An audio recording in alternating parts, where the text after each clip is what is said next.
Hello' everyone, আপোনালোক সকলোকে mind map এডুকেশ্যনলৈ স্বাগতম জনালোঁ। আজিৰ ভিডিঅ'টো বনোৱাৰ তেনেকুৱা কোনো মতলব নাছিলে, কিন্তু যথেষ্ট কুৱেৰিজ বা তেনেকৈ ফোন কলত কেতিয়াবা সোধে এছপাৰেণ্টে যে চি ছেটখন কেনেকৈ কৰোঁ। গতিকে চি ছেটৰ কাৰণে যেতিয়া ইমানখিনি কুৱেৰি আহি আছে, গতিকে ভাবিলোঁ যে এটা বনাই দিওঁ যাতে সকলোৰে উপযোগী হয়।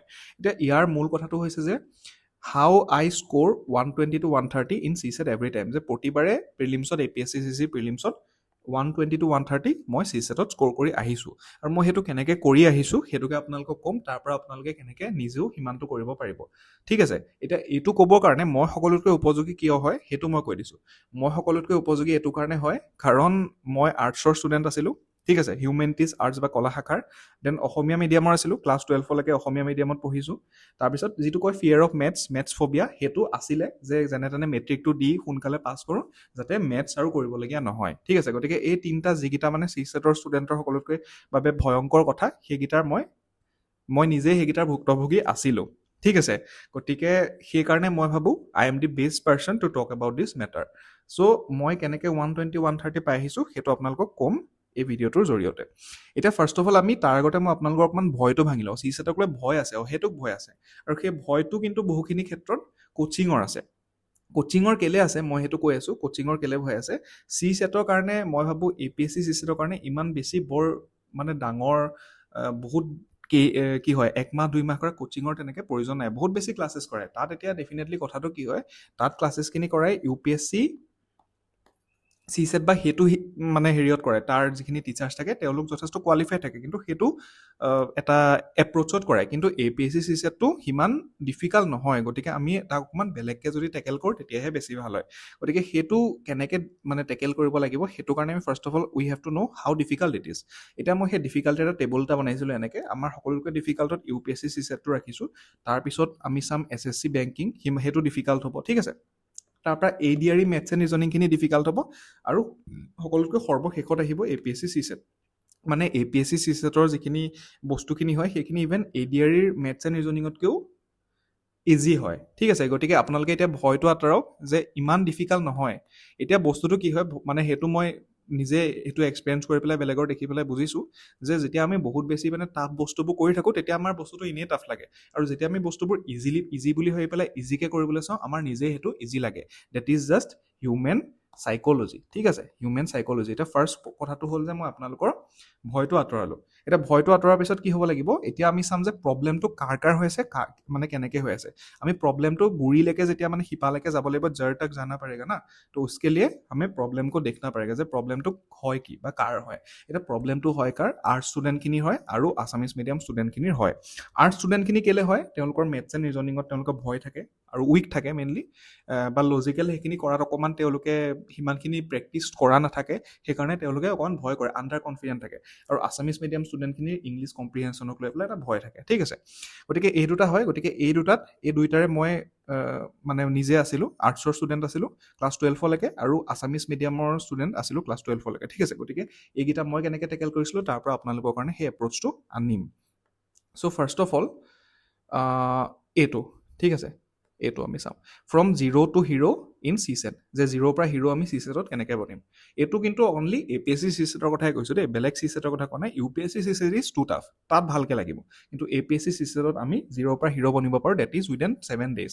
আৰু সেই 7 days লাগিব আপোনাৰ জীৱনৰ গোটেই লাইফ টাইমৰ। এই 7 daysটো তেতিয়াহে লাগিব যদি আপুনি একদম আলু হৈ আছে চি ছেটত। ঠিক আছে, এতিয়া যদি চি ছেটখন দিয়ে 20 মান পাব, 20 মাৰ্কছমান পাব, তেতিয়াহে আপোনাক 7 days লাগিব।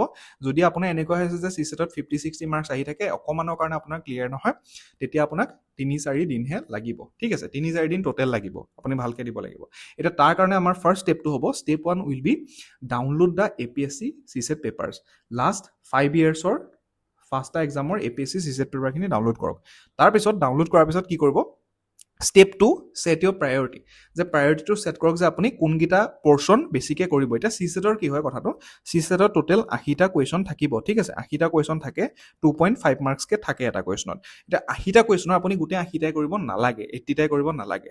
টোটেল আমি টাৰ্গেটটো ৰাখিম 50 to 55টা, 50 to 55টা কুৱেশ্যনৰ আমি টাৰ্গেটটো ৰাখিম চি ছেটত। ঠিক আছে, এতিয়া তাৰ কাৰণে মই যিটো মানে আপোনালোকৰ এপ্ৰ'চত ৰাখিছোঁ মানে উইক ষ্টুডেণ্টখিনি যিখিনি হয় তেওঁলোকে ফাৰ্ষ্ট ইংলিছখিনি গোটেই 30টাই কৰিব লাগিব 30টাৰ ভিতৰত তাৰপিছত ৰিজনিংখিনি 50 to 20 যে 15টাৰ পৰা 20টা 15 to 20টা কৰিব লাগিব আৰু মেথছখিনি 5 to 10টা এতিয়া কথাটো কি হ'ল যদি আপুনি ৰিজনিং 15টা কৰে মেথছটো পাৰিলে 10টা মানলৈ নিব লাগিব আৰু যদি ৰিজনিং 20টা মান কৰে মেথছটো 5টা মান কৰিব লাগিব ঠিক আছে টোটেল আমি 50ৰ পৰা 55টা আমি কৰিম 50 to 55টা কৰিম তেতিয়া আমি ইজিলি 90 to 100ৰ এটা ৰেঞ্জত থাকিব পাৰিম ঠিক আছে একো টেনশ্যন ল'ব নালাগে মানে বহুতৰ এইটো গ্ৰুপবোৰত পৰীক্ষাৰ পিছত গ্ৰুপবোৰত মই চাওঁ এই বস্তুটো দেখি বৰ বেয়া লাগে যে ষ্টুডেণ্টখিনিয়ে কিছুমানে কৈ থাকে যে চি ছেটত কিমাননো মাৰ্কছ হয় কোৱালিফাইং 66.5 হয়নে নহয় 67 হয়নে নহয় এইটোক লৈ বহুতৰ মানে ডিবেটো হৈ যায় কিন্তু এইটো হ'ব নালাগে কাৰণ চি ছেটখন ইমান ইজিকে APSC ছেট কৰে আপুনি সেইখিনি একো নকৰাকৈ 80 90 100 ইজিলি পাই পেলাই আপুনি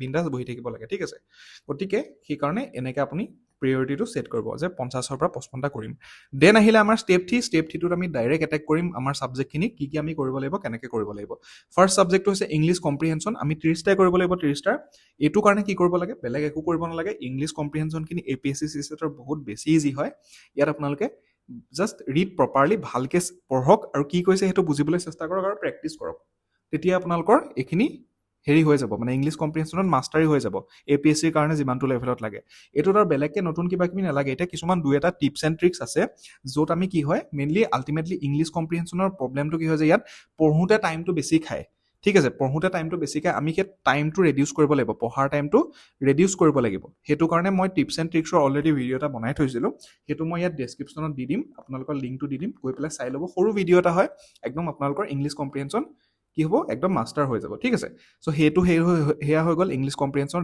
নেক্সট আহিলে ৰিজনিঙৰ কথাটো কি হ'ল ৰিজনিং মানে কি হয় মেইনলি যে আমাৰ সকলোৰে এটা হিউমেন ব্ৰেইন আছে ঠিক আছে নৰ্মেল আমাৰ মানুহখিনিৰ আৰু সেই হিউমেন ব্ৰেইনটোৱে লজিকেলি কাম কৰিব পাৰে ঠিক আছে লজিক বা যুক্তিৰে কাম কৰিব পাৰে আৰু সেই লজিক বা যুক্তিটো লগাই পেলাই কিবা এটা প্ৰব্লেম ছল্ভ কৰাটোৱে হৈছে ৰিজনিং ঠিক আছে কিবা এটা প্ৰব্লেম ছল্ভ কৰাটোৱে হৈছে ৰিজনিং আৰু তাৰ কাৰণে একো ফৰ্মুলাৰ প্ৰয়োজন নাই ৰিজনিং এটা কৰিবলৈ একো ফৰ্মুলা নালাগে কোনোবাই যদি কৈ আছে ফৰ্মুলা লাগে কিবা লাগে হয় লাগিব পাৰে বেলেগ এক্সামত কিন্তু APSC ছেটত নালাগে ঠিক আছে মই কৈছোঁ নহয় APSC ছেটত নালাগে তেনেকৈ ইয়াত জাষ্ট আপুনি ভাবক যে প্ৰব্লেমটো কি হয় চাই পেলাই ভাবক আৰু আপোনাৰ ব্ৰেইনটো ইউজ কৰি সেই ইমাজিন কৰক প্ৰব্লেমটো ঠিক আছে যে এইটো এনেকৈ হয় যে এইটো ডাইৰেকশ্যনৰ বোলে কিবা কুৱেশ্যন এটা থাকিলে এতিয়া ডাইৰেকশ্যনটো ইয়াৰ পৰা মানুহ চাউথত গ'ল চাউথৰ পৰা বোলে আকৌ ৱেষ্টত গ'ল তেনেকৈ এইবোৰ কৰক মানে আকৌ মানে পেপাৰখনত আঁকিব মেলিব পাৰি নহয় পেনটো দি পেলাই সেইবোৰ কৰক প্ৰেক্টিচ কৰক তেনেকৈ তাৰপিছত আৰু এটা কাম কৰিব ৰিজনিঙত যে গোটেই চাৰিটা যে অপশ্যন থাকে এপ্লাই এভৰি অপশ্যন আপুনি যিটো আনচাৰটো পাব সেইটো এই অপশ্যনখিনিৰ লগত মানে সেই প্ৰতিটো অপশ্যনৰ লগত কুৱেশ্যনটো মিলাই চাওক তেনেকৈ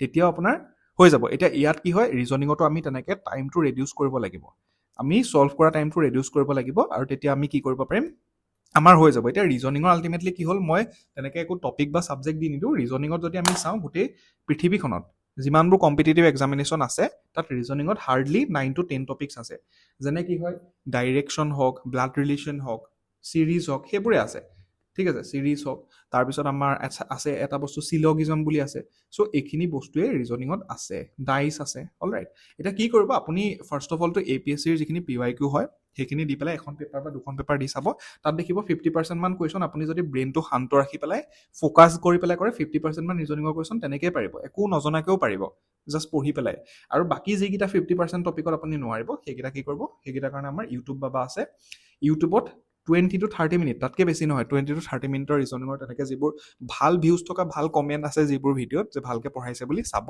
তাতকৈ বেছি টাইম নিদিব এটা টপিকত আৰু আপুনি ৰিজনিঙত মাষ্টাৰ হৈ যাব ঠিক আছে আল্টিমেটলি আপুনি বুজি পাই যাব বস্তুখিনি লাষ্টত আপুনি প্ৰেক্টিচ কৰি টাইমটো ৰেডিউচ কৰিব লাগিব কেনেকৈ আপুনি কম টাইমত কৰিব পাৰে সেইটো মেইন কথা তাৰ পৰা আহিলে আমাৰ মেথছ ঠিক আছে মেথছটোত অকণমান কি হয় মেথছটোত আপুনি অকণমান ফৰ্মুলা লাগে একো নোহোৱাকৈ নোৱাৰি কৰিব ফৰ্মুলা নোহোৱাকৈ কৰিব নোৱাৰি মেথছটো আল্টিমেটলি ৰিজনিঙৰ এটা বস্তু হয় তেনেকৈ চালে যে আমি ৰিজন লগাই কৰিব পাৰোঁ কিন্তু ফৰ্মুলাটো হ'লে আমাৰ ইজিলি হয় আৰু ফৰ্মুলা আমাৰ অলৰেডি ছেট আছে গতিকে তাৰ কাৰণে কি হ'ব মেথছৰ কাৰণে মই কেইটামান হাই প্ৰিয়ৰিটি টপিক কৈ দিম এই টপিককেইটাৰ পৰা কুৱেশ্যনটো আহে প্ৰতিবাৰে লগতে কি হ'ব যে এই টপিককেইটা ইজি হয় কৰিবলৈ বুজি পাবলৈ ইজি হয় আৰু এইকেইটা বস্তু আমি মেথছ আমাৰ যিবোৰ আছিলে স্কুল ডেজত তাত অলৰেডি আমি কৰি আহিছোঁ গতিকে আমাৰ সেইটো মাছল মেমৰিটো হিট কৰিব ফাৰ্ষ্ট টপিক এজ ঠিক আছে এজৰ আমি ক্লাছ 10ত কৰিছিলোঁ যদি মই ভুল নহয় যে দেউতাক আৰু পুতেকৰ বয়স তেনেকৈ 5 বছৰ 4 বছৰ তেনেকৈ সেইবোৰ ডিফাৰেঞ্চ থাকে তেনেকৈ আছিলে ঠিক আছে দেন নাম্বাৰ ছিষ্টেম এভাৰেজ ঠিক আছে পাৰ্চেণ্টেজ শতাংশ time and distance interest mean medium mode